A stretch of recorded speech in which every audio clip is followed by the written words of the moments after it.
You have to be aware of and believe in the invisible. Mahalaga na buksan ang mata sa hindi nakikita parati at maging handa tayong makakita ng sa karaniwang pagkakataon ay hindi nakikita. High religiosity and spirituality is not about just rational theology. It is also about invisible realities. Ang pag-aaral natin ngayon, isang malaking hakbang sa paglagong espiritual, pinamagatan natin, see and be blessed. Panginoon, salamat dahil lagi nyo kaming nakikita. Turuan nyo kaming makita rin kayo. Buksan nyo po ang aming mata, maging aming tainga at lalo na ang aming puso sa mga bagay na sa pangkaraniwang buhay ay hindi namin nararanasan, nakikita o nadirinig. Palaguin niyo ang aming pananalig na matawid namin yung pagitan ng langit at lupa, yung pagitan ng espiritu at ng katawan. At nawa, Panginoon, sa aming pagtatangka na abutin ang mas mataas na uri ng espiritualidad, akayin niyo kami turuan. Bless us with your power, enlighten us, lead us. And right now, Father, we ask you to please cleanse us, enable us to walk with you by making us pure through the blood of Jesus. Father, we ask you to be our speaker. Lead us unto greater knowledge of you. In the name of Jesus, your Son, our Lord, our Savior, and the only way to you, we pray with thanksgiving. Hindi talaga pwedeng mabuhay lang tayo ng to see is to believe, because there is so much that needs to be seen. There is so much to be seen with our spiritual eyes. So let us consider the many, many wonderful presences that are unseen. How about considering the unseen? Yung hindi nakikita. Dahil maraming hindi nakikita. God, the creator and source of all things, is invisible. And if God, the creator and source of all things, is invisible, it is natural that most of his creation would be invisible. 1 Timothy 1:17, God lives forever and is the invisible and eternal King. In another dimension of consciousness, that's where God dwells. So this is high reality. Heaven is invisible to the naked eye. Kaya merong isang astronaut daw na matapos tumawid sa kalawakan, sabi niya, there is no heaven. Kasi walang nakita yung mata niya. That the usual kind of heaven depicted in art. Because real heaven cannot be seen with the naked eye. Meron naman na dapat ay nadidiscover through our spiritual eyes. High personages are invisible. Ang mga matataas na pagkanilalang, tulad ng Diyos na lumalang, ay hindi rin nakikita. Hebrews 13:2, some people have welcomed angels as guests without even knowing it. Marami daw na nakapag-estima pala ng mga anghel, hindi man lang nila napansin. Angels are normally invisible. And even when angels manifest visibly, they could be unrecognizable. Hindi sila nakikita at kung magpakita man, mahirap makilala na anghel pala. So in other words, angels are seen but really unseen. This is because physical eyes have limited vision and a very limited range. An example of what cannot be seen but is existent. 2 Kings 6:15, si Elisha po ay propeta na nabuhay sa isang magulong panahon at dumating ang mga mananakop sa kanilang bayan at natakot ang kanyang katulong. When Elisha's servant got up the next morning, he saw Syrian troops had the town surrounded. Sir, what are we going to do? He asked. Paglabas niya sa kanilang tent o bahay, nagulat siya dahil naliligiran sila ng napakaraming hukbo ng kalaban. Natakot at nagpunta sa propeta, ano pong magagawa natin? The servant was limited by what he could see, therefore he got afraid. You know, people get afraid of the unknown, the unseen, the incomprehensible. 2 Kings 6:16-7, the prophet Elisha had a solution. Don't be afraid. That was his instruction. Elijah answered, "There are more troops on our side than on theirs." That was the teaching. And then he prayed the intercession. "Lord, please help him to see." And the Lord let the servant see that the hill was covered with fiery horses and flaming chariots all around Elisha. Ang una lamang na nakita nitong katulong ay yung nakapaligid na mga hukbo na kalaban. Hindi niya nakita na merong inner circle surrounding the prophet, protecting the prophet, and therefore protecting him also because he was a servant of the prophet. At sabi ng propeta sa Panginoon, pakiusap po, hayaan niyong makita niya ang hindi nakikita. At pinagbigyan ng Panginoong Diyos ang dalangin, bumukas ang mata nitong katulong at nakita niya, may inner circle of angels, flaming chariots, chariots of fire. Kaya pala hindi sila malusob-lusob nung nakapaligid ng mga hukbo. May protective inner circle around them. But it was not seen by the ordinary man. Elisha was unafraid because he saw the invisible. He saw God's protection. Do you? Or are you afraid like the servant? Natatakot ba tayong tumanda dahil hindi naman natin nakikita ang provision na inilaan ng Panginoon para sa atin? Natatakot ba tayo mapag-isa, maghirap, magutom dahil hindi naman natin nakikita na nandun ang Panginoon kasama natin up to the end? But people who have spiritual eyes see that. The prophet's eyes was his faith, and his faith made him see, to the point that he could walk by faith, not by sight. So maraming mga unseen. Maraming mga hindi natin nakikita, pero pag tiningnan mo sa microscope, ang dami palang mga mumunting mga nabubuhay doon sa isang maliit na living cell. Ang dami mga bituin at mga kung ano-anong mga tala at mga buwan sa himpapawirin, sa kalangitan, sa kawalan. Pero hindi mo makikita hanggang hindi ka gumagamit ng telescope. Pero meron, andun. Hindi lang kita. Ganon din ang Diyos. Ganon din ang pagpapala ng Diyos.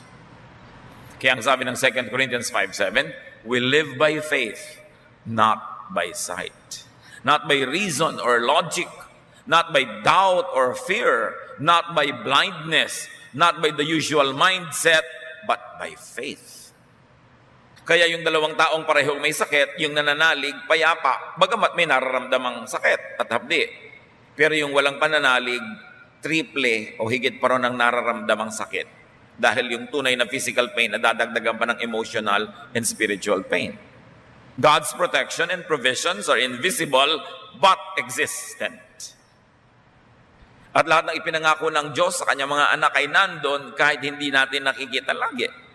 Tulad ng mga ultraviolet rays na hindi natin nakikita, na nakikita pala ng maraming insekto dahil iba ang mata nila.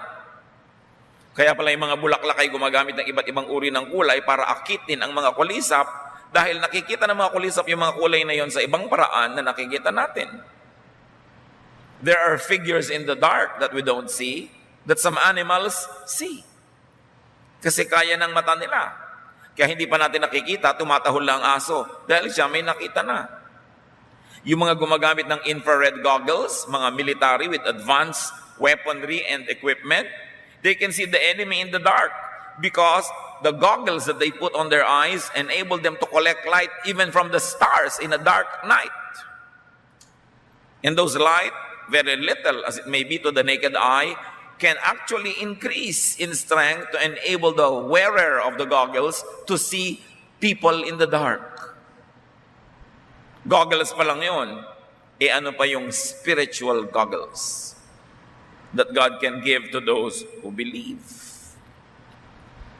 High ideas and concepts and truths are also invisible, inaudible, incomprehensible to the physical senses and to common knowledge. Iba ang alam ng utak, iba ang nauunawa ng reason and logic, iba ang naaabot ng pagre-research, ng empirical data, iba ang naaabot ng ang mga physical sciences, at iba ang naaabot ng pananalig. Hindi sila magkakalaban, magkakaiba. Kaya ibang mga tuwiran at iba ang patakaran sa buhay ng isang taong naniniwala lang sa physical laws. At iba yung nakakaunawa ng spiritual laws. Yung nakakaunawa ng spiritual laws, kaya niyang magpatawad kahit sinasabi ng logic, hindi dapat. Kaya niyang magbigay kahit sinasabi ng utak, huwag. Kasi meron siyang higit na pinaniniwalaan at higit na naaabot. Kaya niyang harapin ang hirap. Kaya niyang tiisin ang dapat tiisin. Hindi katulad ng ibang bumibigay agad dahil sila ay pinaghaharian lamang ng physical laws. 1 Corinthians 2:12, God has given us His Spirit. That's why we don't think the same way that the people of this world think. That's also why we can recognize the blessings that God has given us. Sabi dito, pinananahanan kami ng Espiritu ng Diyos, kaya iba kami mag-isip, hindi tulad ng pag-iisip ng karaniwang tao. Kaya nakikita namin ang pagpapala, kahit sa tingin ng iba, hindi ito pagpapala.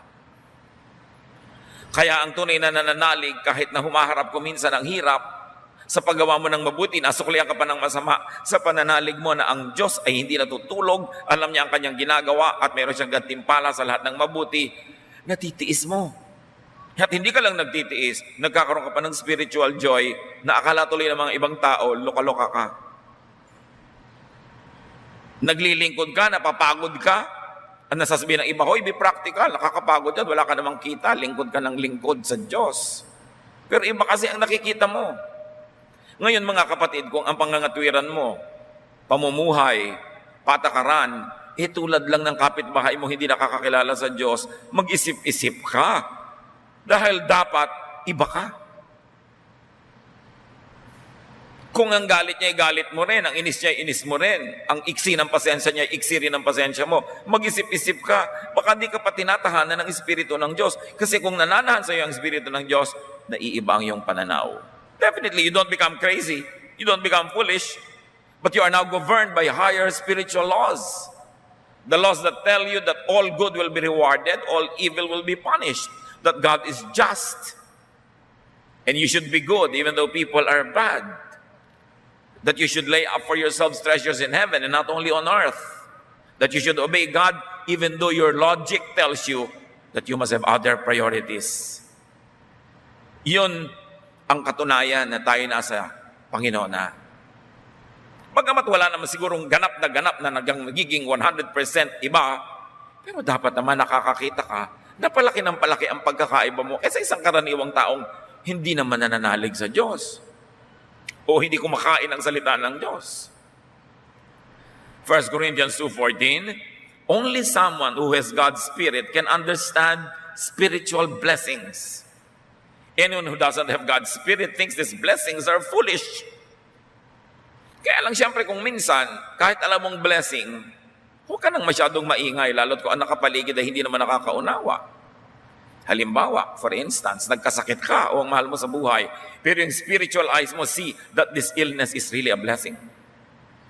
That this illness will probably stop you from continuously doing something wrong, or this illness will turn out to be good, or it will result in something good. Pero may mga unbelievers around you, people who are not subscribing to the same concept. Huwag mo na sabihin, blessed na blessed ako kasi nagkasakit ako. Kasi talagang iisipin nila na nasira ka ng bait. You cannot speak that language in the presence of those who do not speak it. Kaya kailangan, isinasaalang-alang din natin sila. But it takes supernatural and spiritual intervention for the human mind to see and to understand high spiritual laws. Like God, most of creation is unseen. Nakikita nyo ba kayo ng buwan? Hindi. Pero nandun yun. Colossians 1:16. Everything was created by Him. Everything in heaven and on earth. Everything seen and unseen. Including all forces and powers and all rulers and all authorities. Kung yung buwan na paggabi, nakikita mo, Sa araw, hindi mo nakikita. Pero kung minsan nakikita mo, maniniwala kang nandun kahit sa mga oras na hindi mo nakikita. Pero paano ngayon yung mga iba pang binabanggit ng Colossians 1:16? All other creation, including forces and powers.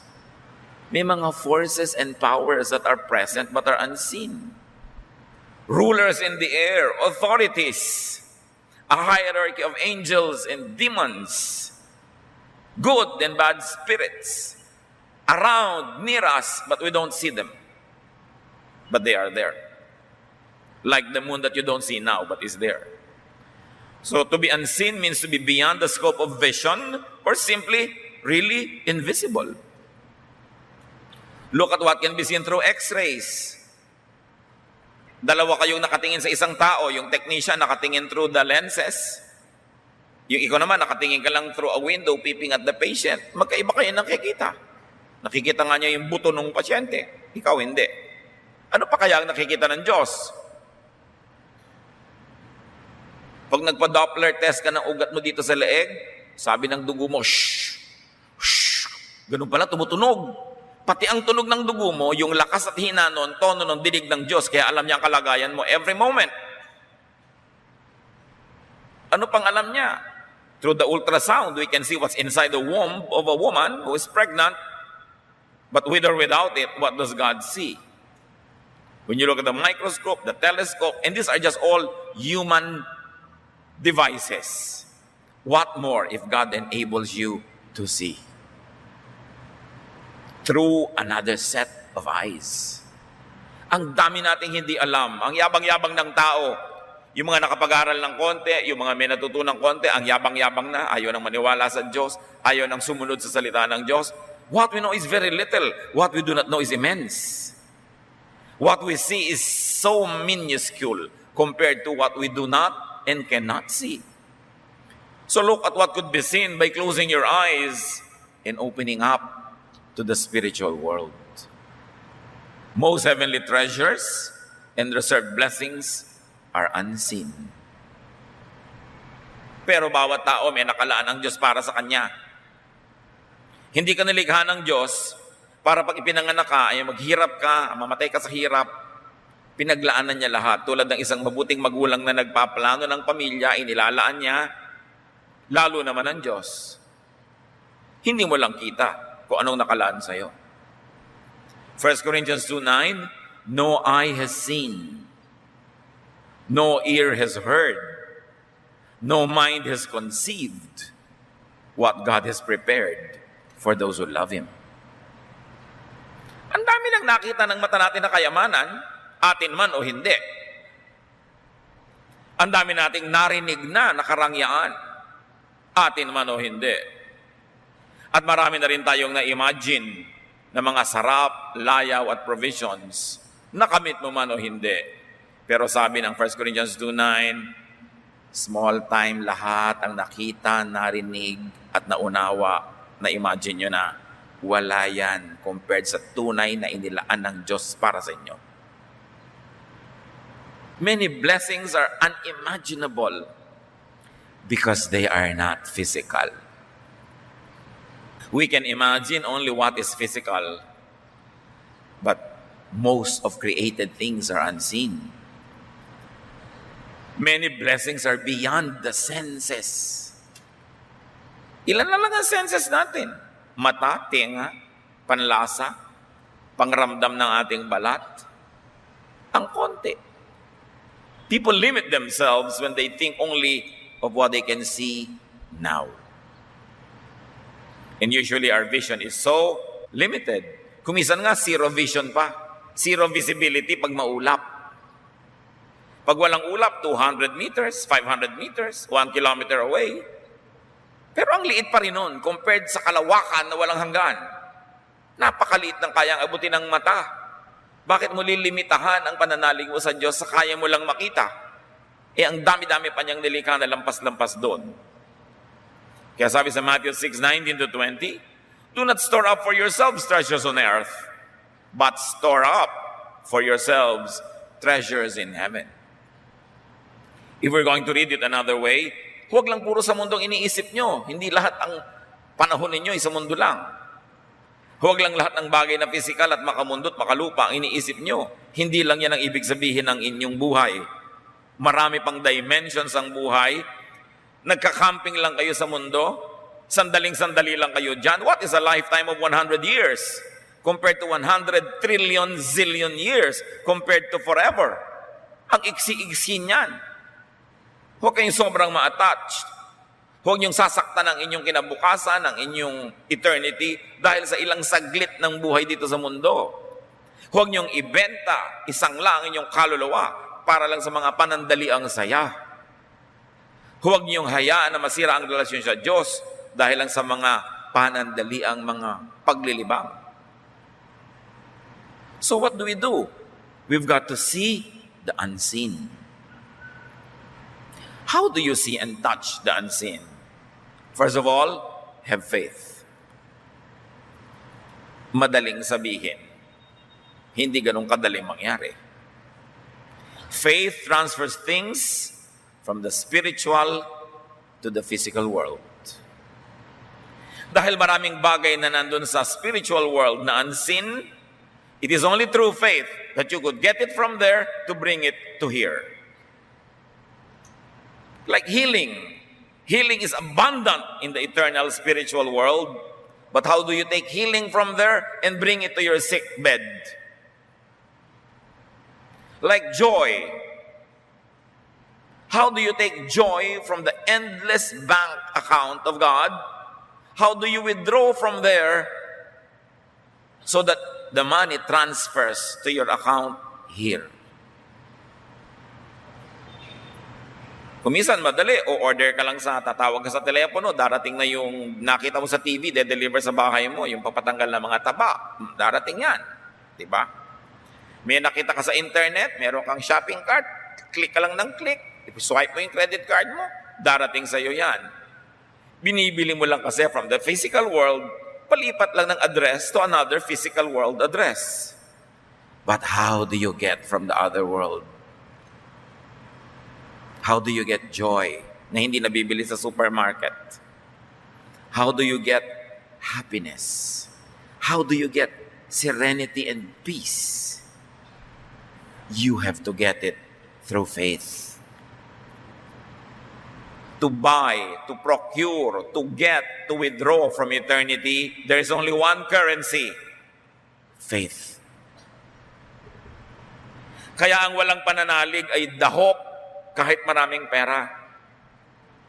At ang maraming pananalig ay marangya, mariwasa, kahit walang physical money.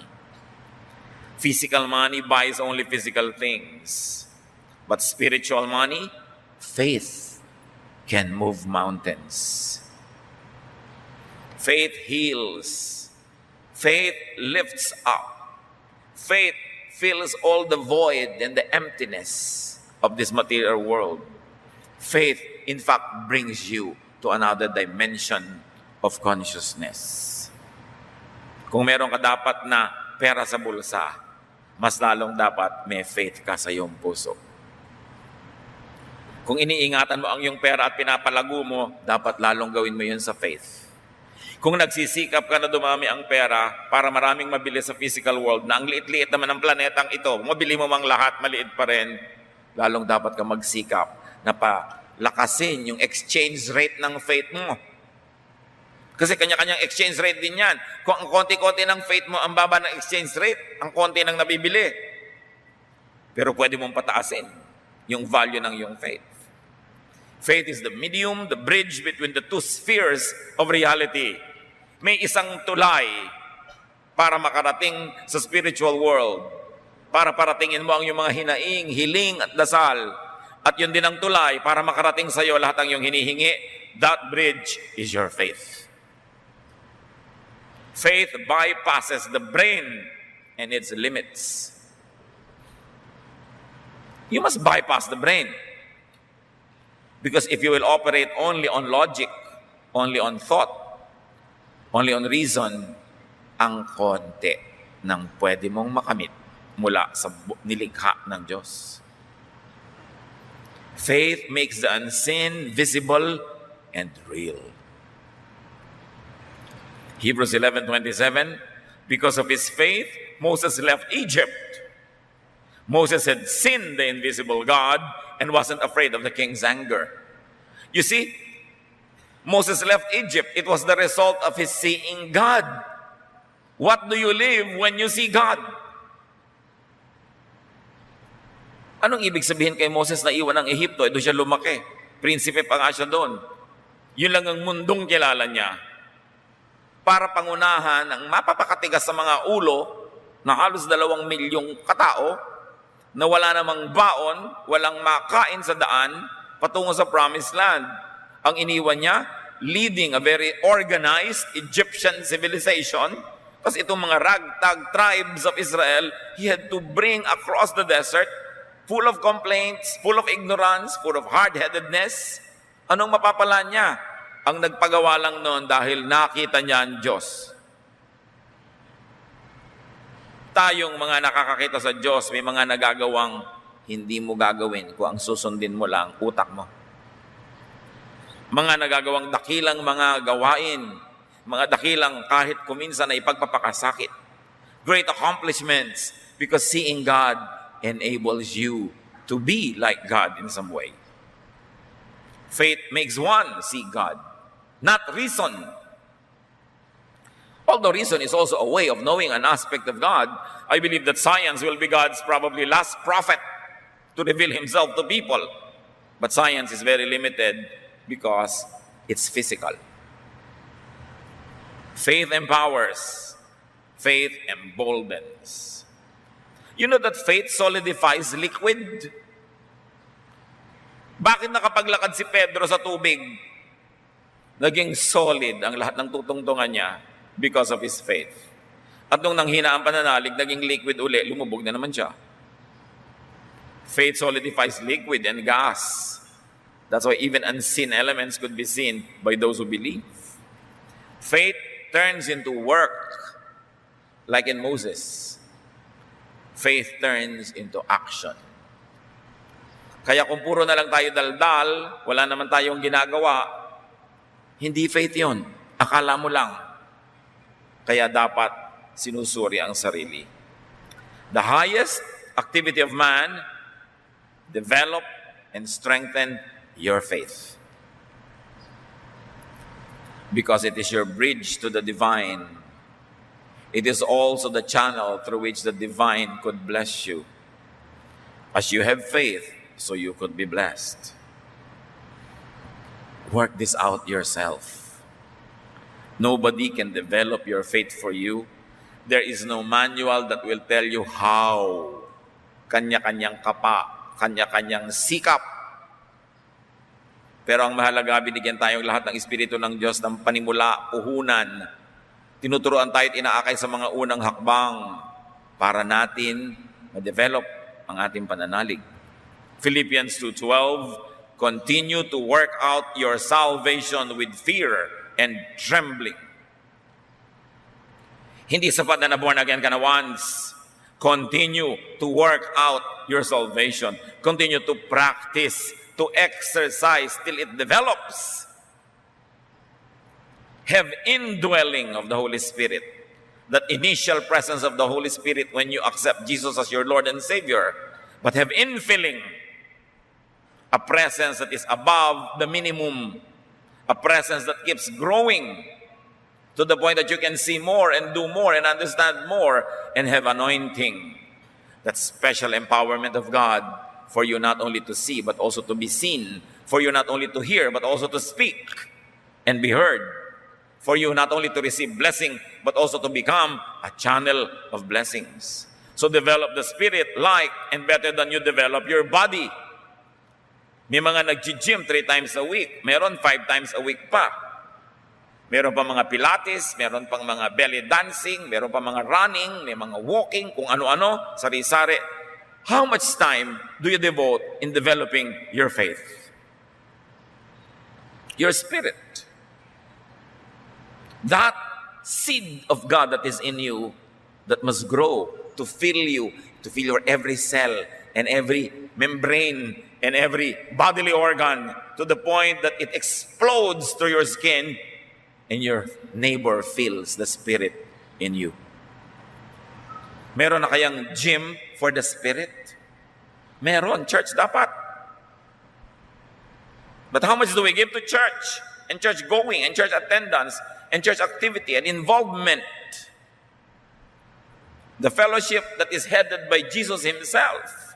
Dapat ang laki-laki ng ating involvement. Kasi yung spirito natin ang nakataya. Pero bakit sobrang pag-aalaga ng katawan? Ilang oras ang ginagamit mo para iparebond ang kulot mong buhok at ma-relax? 3? Kung kukulayan pa, kung lalagyan pa ng highlight. Ilang oras ang nauubos sa pagpamanicure, pedicure, sa pagpapafacial, sa pag-gym, sa running, sa jogging. Hindi naman masama yun, ha? Pero, gaano naman, natutumbasan ba ng oras sa church? Sa pagbabasa ng Biblia, sa pagmumuni-muni, sa pag-aaral, sa paglilingkod? These are the ways that you develop your spirit. The spirit is so undernourished. It is so attention lacking. Tapos magtataka tayo, why are our prayers unanswered? Bakit madali tayong matakot? Bakit madali tayong nervyusin? Bakit madali tayong magalit? Madaling magselos? Madaling matukso? Nagtaka ka pa. Wala namang boosters, walang vitamins, walang development, kulang. Samantalang yung spirito mo naman ang bibit-bitin mo pagharap mo sa Diyos. Yung spirito mo ang dadalhin mo sa kabilang buhay. Yung katawan mo, iiwan mo na lang dito. 90, 70 years mo lang gagamitin yan. Tapos wala na, pero lahat ng oras napunta na doon.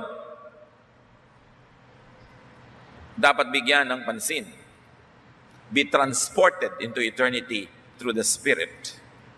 And if you would take care of your car so it could transport you from point A to point B, how much more your spirit, which will transport you from earth to heaven. From that which is limited to that which is eternal and limitless.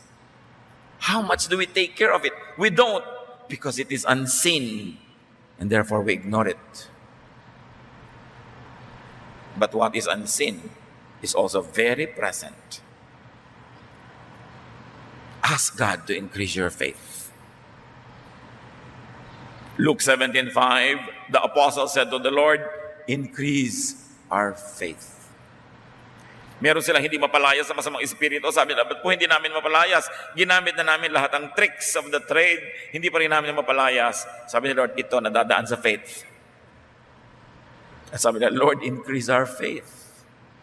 Sila pa yung kasama araw-araw, tayo pa. Nahihingi pala. Hingin. Gaano naman kaya karaming beses na naghihingi tayo sa Diyos na increase our faith. Ano hinihingi natin? Pambayad sa kuryente, pambili ng cellphone, pang-load, pambayad sa ganito, pang ganon, kotse, bahay, papa. Ano namang hinihingi natin? Di naman masamang hingin. Pero humihingi ba tayo, Lord, increase my faith? Open my eyes, help me to see. Maintindihan ko hindi ko naintindihan. Maabot ko hindi ko maabot. Ask in faith, and such blessings become tangible. Matthew 7:7, ask and you will receive. Search and you will find. Knock and the door will be opened for you. Ganun katiyak. Kung tiyak ang pananalig. When faith asks for it, spirit becomes flesh. Spirit becomes matter. That which is in eternity transfers to the earth, to your world. That which is unseen becomes visible. The impossible becomes possible. The Son of God becomes a child in the womb of a woman. Truth is given, and truth sets free.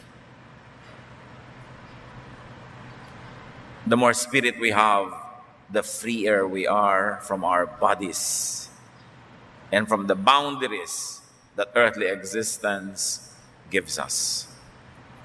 James 4:2-3, you do not have because you do not ask God. And when you ask, you do not receive because you ask with wrong motives. Wala kayo kasi hindi kayo humihingi. Ngayon, hingi kayo ng hingi, wala pa rin kayo natatanggap, mali naman kasi ang motibo nyo. So bad faith, even bad faith will not get anything from God. How else do you see and touch the unseen? Get help from seers. May mga specialista rin naman talaga eh. Prophets, visionaries, persons with sensitive spirits. People of great faith see great things. Ano lang kasi ang feeding ngayon ng modern day believers? Preaching, words, ideas, doctrines. Not bad, they're very good. But this is not all. Sabi sa Bible, God called some to be prophets, some apostles, some pastors, some workers, some soul winners.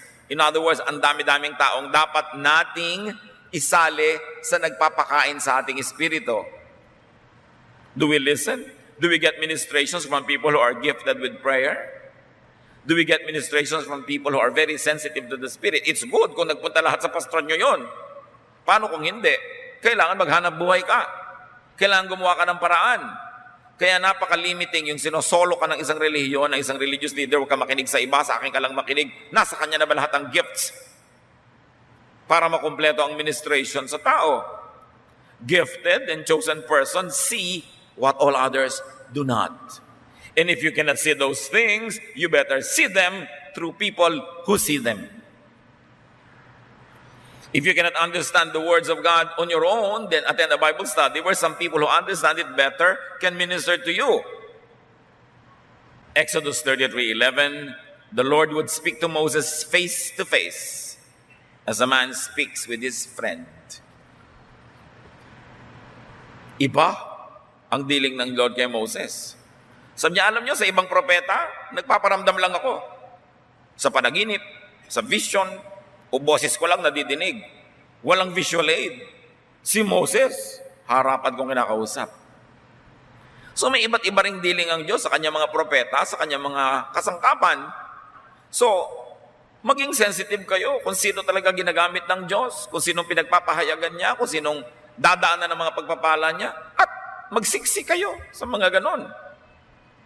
Kasi talagang merong mga instruments. And if you are not that sensitive, you have to help yourself by surrounding yourself with people who are. Then remember and be aware of the invisible, the unrecognizable. So welcome real angels and so-called angels, people who are used by God to do angelic missions. Welcome not only angelic guests, but also angelic ideas and teachings and counsel. Welcome angelic correction and rebuke, opportunities and possibilities, and even assignments, like Moses did. Be willing to move up. It's important. Leave elementary teachings behind. Kung mahigit ka ng 2-3 taong Kristiyano, ang issue mo pa rin, ano bang tamang baptism, gaano ba kahaba dapat ang damit, anong pwede kong kainin at hindi kainin, anong pwedeng tugtugin at hindi pwedeng tugtugin, anong pwedeng kainin sa Lord's Supper at hindi ko kakainin, magkamatayan man, gaano kahaba dapat ang buhok, anong uri ng musika ang gagamitin, anong kulay dapat ng uniform. That's too basic. That is child stuff. Hebrews 6:1-3. We must try to become mature and start thinking about more than just the basic things we were taught about Christ. We shouldn't need to keep talking about baptisms or about laying on of hands or about people being raised from death or the future judgment. Let's grow up if God is willing. Nakita niyo sa Bible lang mismo sabi, tama na ang daldalang walang katapusan tungkol sa mga doktrina. It is so divisive. It stops you from growing. It prevents you from joining a prayer meeting or joining the Lord's Supper. It prevents you from joining the singing dahil ang dami-dami mong arte sa buhay. Sabi, bagay lang yan sa simula. These are child stuff. But we must stop thinking about these things and grow up, the Lord willing. Tama na yung mga tama ba baptism? Paano ba yung laying on of hands? Paano yung gagawin? Ano ba ang judgment? Sino i-judge? Sabi, leave these elementary teachings behind. You are still drinking milk when you should already be eating solid food. Gumraduate na ba tayo sa mga ganyan? O patuloy at patuloy tayong ibinabalik ng mga teachers and preachers sa elementary things? Hindi na nag-move on, yun na lang ng yun. Maraming dapat lakbayin ng Espiritu. Hindi siya dapat sobrang magtagal sa isang istasyon. Dahil hindi magaganap ang kanyang development. Most of, and the best in creation, is unseen. Have faith, believe, and see. Hindi to see is to believe. When you believe, you see. Faith procures the invisible. Faith brings heaven down to you. Or faith brings you up to heaven, even though your body is still on earth. Faith is all that you must have. Lack of faith, insufficient faith, cannot extract blessings from heaven. It cannot transport you to heaven. James 1, 6-8. But when you ask for something, which means you do not and cannot see, but you must have faith, as if you see it, and not doubt. Anyone who doubts is like an ocean wave tossed around in a storm. If you are that kind of person, you can't make up your mind, and you surely can't be trusted. So, don't expect the Lord to give you anything at all. Pag humihingi ka, sabi ko nun, huwag kang magduda. Huwag kang mag-alinlangan. Dapat meron kang pananalig na parang nakikita mo na talaga yung hinihingi mo pa lang. Huwag kang mag-alinlangan, huwag kang magdalawang loob. Yung nagdadalawang loob ay para lang daw maliit na bagay na sinisiklot-siklot ng mga alon, walang mararating. Kahit nagkanda hilo-hilo ka na kasisiklot sa'yo ng alon, wala ka pa rin pinupuntahan dahil paikot-ikot ka lang doon. Ganun. Kung ganyan ka, nagdadalawang loob, walang pananalig, hindi ka pwedeng pagtiwalaan. So, huwag kang umasa na may matatanggap ka. Faith is everything. Faith procures the invisible. It removes blinders and covers.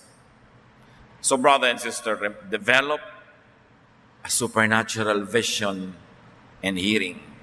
Move up. Bypass the brain. Use it only for practical things. But in things pertaining to your faith and relationship with God, bypass it. It's very limited. See, hear, and know God more and more. Beyond religious practice, tradition, and doctrine. Move up, move away from elementary teachings, and move to the universal, to the all-embracing spiritual realities beyond the senses. Move to the realm of the Spirit. How do you do that? You have to find your way. Kaunti lang ang pwedeng ibigay sa ating assistance kahit ng mga propeta, kanya-kanyang sikap. Pagsikapan na palaguin, palalimin, pataasin ang pananalig. Because faith transfers to the material world that which is spiritual. And when you have developed your faith, then you are now a bridge, a medium, an instrument of God, so God could reach more people who do not reach Him or cannot reach Him because of their limits, but through your ministration, they can see the unseen also. And God can bless those that don't deserve to be blessed because you intercede for them. It's a ministry. Tungkulin mong palaguin ang iyong pananalig para magamit ka ng Diyos para sa iba at para makalapit din ang iba sa Diyos sa pamamagitan mo. You intercede. You stand in the gap, the big gap between heaven and earth. You fill that gap with your faith. And humanity gets to hold the hands of God through you, who holds the hand of God on one hand and the hand of man on the other, like Jesus, who is God and man. Therefore, it could be a channel. Faith gives us a preview, a pre-feel, a pre-experience of eternity. Pag may pananalig ka, marami ng patikim ng langit na nararamdaman mo, lalo ka tuloy ginaganahang manalig at lalong lumalakas ang iyong pananalig. Work out, exercise, develop your faith. Move on to the spiritual, to the boundless, formless, and abstract levels of the Spirit. Move beyond ideas and doctrines and teachings. Experience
shimmer on Lake Michigan's tide. Neon dreams paint the city side by side. Got my boombox thumping, hairspray in the air. Tonight's the night, baby, anything can happen, I swear.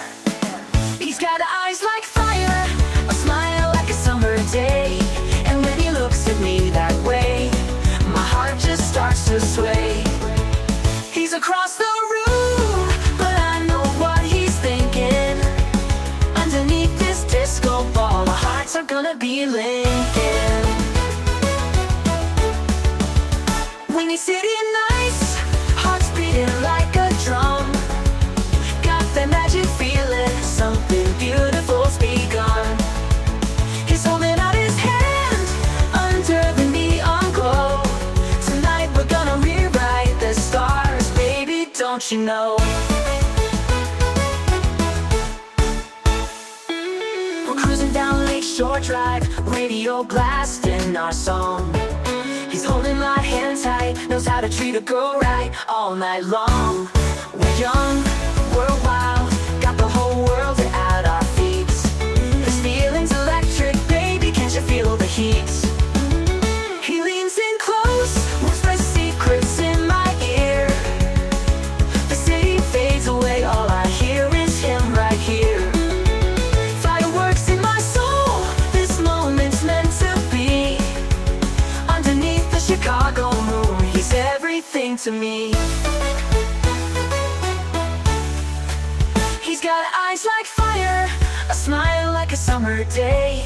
And when he looks at me that way, my heart just starts to sway. He's across the room, but I know what he's thinking. Underneath this disco ball, our hearts are gonna be linking. When he's sitting nice, hearts beating like a drum. Got that magic feeling, something beautiful's begun. He's holding out his hand under the neon glow. Tonight we're gonna rewrite the stars, baby, don't you know?